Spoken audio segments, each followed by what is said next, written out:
ત્યાં કીર્તનના શબ્દો છે, ધ્રુવજી જંગલની અંદર તપશ્ચર્યા કરવા માટે જાય છે. એ ધ્રુવ જીવનમાં વિચરે રે, ધ્રુવ જીવનમાં વિચરે રે, ધ્રુવ જીવનમાં વિચરે રે, ધ્રુવ જીવનમાં વિચરે રે. લાગ્યા માતાને પાય મારવાલા, લાગ્યા માતાને પાય મારવાલા, લાગ્યા માતાને પાય મારવાલા, લાગ્યા માતાને પાય મારવાલા. ધ્રુવ જીવનમાં વિચરે રે, ધ્રુવ જીવનમાં વિચરે રે. જય હો.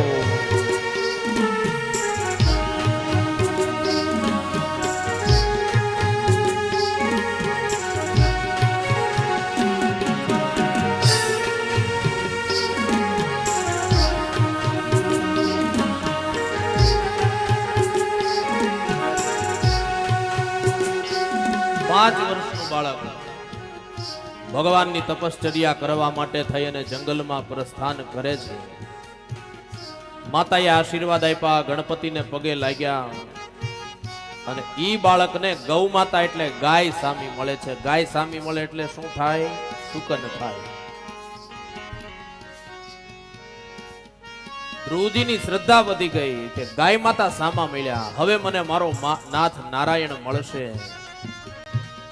એ ગૌ માતા સામા ભેટિયા રે, ગૌ માતા સામા ભેટિયા રે, ગૌ માતા સામા ભેટિયા રે, ગૌ માતા સામા ભેટિયા રે. શ્રદ્ધાય વિચળ થાય મારવાલા, હે શ્રદ્ધાય વિચળ થાય મારવાલા, શ્રદ્ધાય વિચળ થાય મારવાલા, શ્રદ્ધાય વિચળ થાય મારવાલા. ધ્રુવજી વનમાં વિચરે રે, ધ્રુવ જીવનમાં વિચરે રે. ગાય માતાએ આશીર્વાદ આપ્યા. મનોમન ગાય માતા 33 કોટી દેવતાઓ, 33 કોટી એટલે 33 પ્રકારના દેવતાઓ ગાય માતા આશીર્વાદ આપે કે જા બેટા, તારી શ્રદ્ધા છે ને એ સફળ થશે, તને મધુવનની અંદર માધવ રાય મળશે એની ખાતરી આપે છે. એ આશીષ માતાએ આપ્યા રે, આશીષ માતાએ આપ્યા રે, મધુવનમાં વિસરાય મારવાલા, અરે મધુવનમાં વિસરાય મારવાલા. ગાય માતાના આશીર્વાદ લઈ આગળ ચાલ્યા ત્યાં નારદજીનો ભેટો થયો. જીવને જ્યારે સદગુરુ મળે ત્યારે પરમાત્માની પ્રાપ્તિ થાય.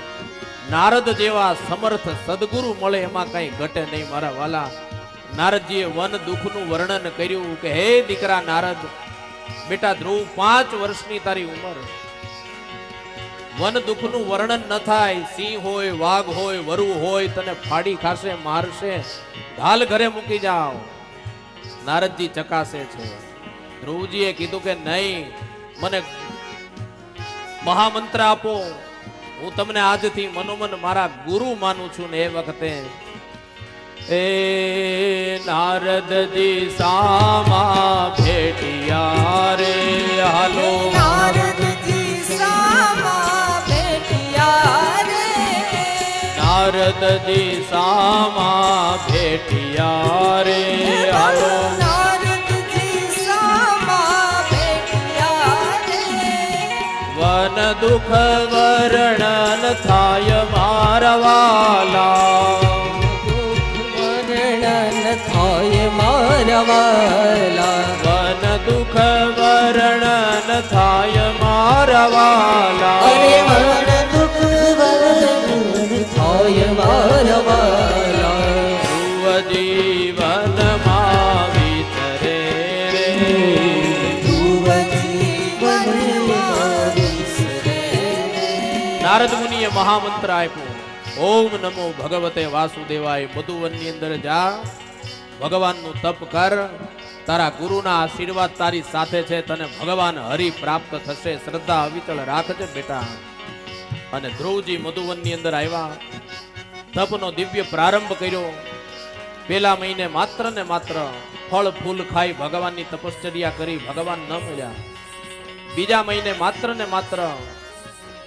તૃણાહાર ઉપર રહી ભગવાનની તપશ્ચર્યા કરી ન મળ્યા ત્રીજા મહિને માત્ર જળ ઉપર રહી ભગવાનનું તપ કર્યું ભગવાન ન મળ્યા ચોથા મહિને જળનો ત્યાગ કર્યો વાયુનું ભક્ષણ કરી ભગવાનનું તપ કર્યું ન મળ્યા પાંચમા મહિને વાયુને રોકી દીધો અને પૃથ્વી ડોલવા માંડી ભગવાનને કીધું પ્રભુ તમારો એક ભક્ત તમારી અદ્ભુત તપશ્ચર્યા કરે એને તમે દર્શન આપો એ જળને ફળ પર જીવ તારે હાલો ફળ ઉપર જીવ તારે હાલો જળને ફળ પર જીવ તારે જળને ફળ ઉપર જીવ તારે માસે સુરસાય મારવાલા માસે સુસંદાય મારા છ વાલા મહિનાનો સમય પૃથ્વી આખી ડોલવા લાગી યાદ રાખજો વાલા આ પૃથ્વી છે ને એ 2 વાર ધ્રુજે છે જ્યારે કોઈ તપસ્વીનું તપ વધી જાય ત્યારે અને જ્યારે બીજા પાપીઓનું પાપ વધે ત્યારે અને એ વખતે 6 મહિનાની અદ્ભુત તપશ્ચર્યા ભગવાન શ્રી હરિ ધ્રુવજીને દર્શન આપે